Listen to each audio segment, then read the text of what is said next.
Assalamualaikum warahmatullahi wabarakatuh. Selamat pagi Bu Zia. Di sini saya perkenalkan dulu sebelumnya. Nama saya Brahmanita Dwi Astuti. Saya dari institusi Puskesmas Tuban. Klinik saya sebagai bidan desa di klinik saya di Polindes Perbon. Alamat rumah saya di Perumahan Karangindah Blok PP 1B. Di sini saya akan melakukan penugasan yang diberikan oleh Ibu Zia pada mata kuliah Teknologi dan Diagnostik dalam Pelayanan Kebidanan. Di sini saya mendapat penugasan mengenai efek samping analgesik inhalasi pada persalinan. Baiklah, di sini saya akan menjelaskan sedikit tentang efek sampingnya. Ada beberapa anestesi yang dilakukan pada ibu yang akan melahirkan, yaitu pertama anestesi pada ibu melahirkan secara normal, yaitu melakukan episiotomi.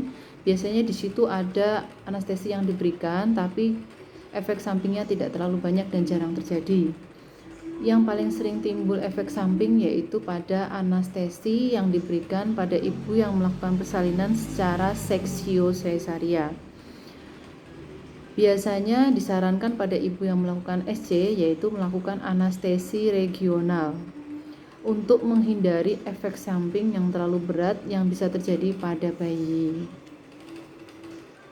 Menurut Dr. Hasanul, banyak terjadi efek samping obat anestesi yang terjadi pada bayi.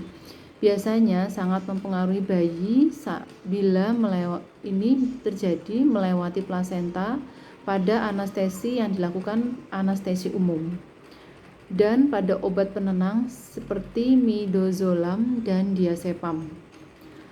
Biasanya dapat menyebabkan depresi nafas pada bayi.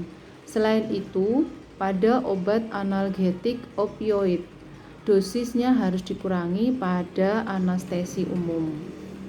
Efek samping secara umum yang terjadi yaitu pada obat bius yaitu adalah mual, muntah, dan halusinasi. Biasanya terjadi pada pasien yang menggunakan obat ketamin pada pembiusan. Kemudian semua gas yang digunakan untuk inhalasi atau penguap dapat memicu terjadinya hipotermia maligna. Untuk mencegah terjadinya hipoksia, maka harus diberikan dengan kadar O2 yang lebih besar daripada kadar udara di luar. Kemudian ada beberapa efek samping yang terjadi pada pemberian beberapa jenis anestesi, yaitu seperti enflural. Biasanya setiap pasien berbeda-beda sesuai dengan respon penderitanya. Oleh karena itu harus dilakukan dengan ditingkatkan secara bertahap agar tidak terjadi depresi nafas. Begitu juga pada pemberian pada anestesi sefrolular juga dapat menyebabkan terjadinya depresi nafas. Kemudian juga bisa terjadi mual, muntah, hipotensi, somnolena, batuk. Pada pasien dewasa juga bisa terjadi.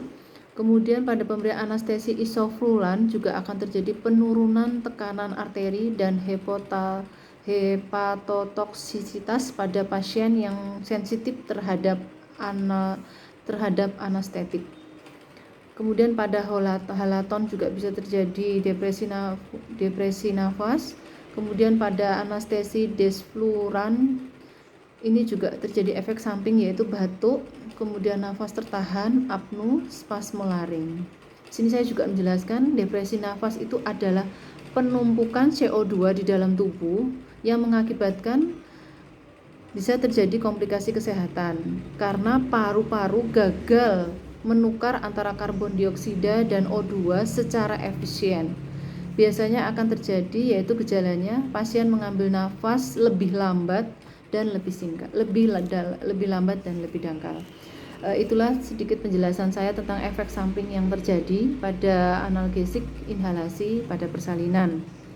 Terima kasih, saya ucapkan terima kasih kepada Bu Zia. Wassalamualaikum warahmatullahi wabarakatuh.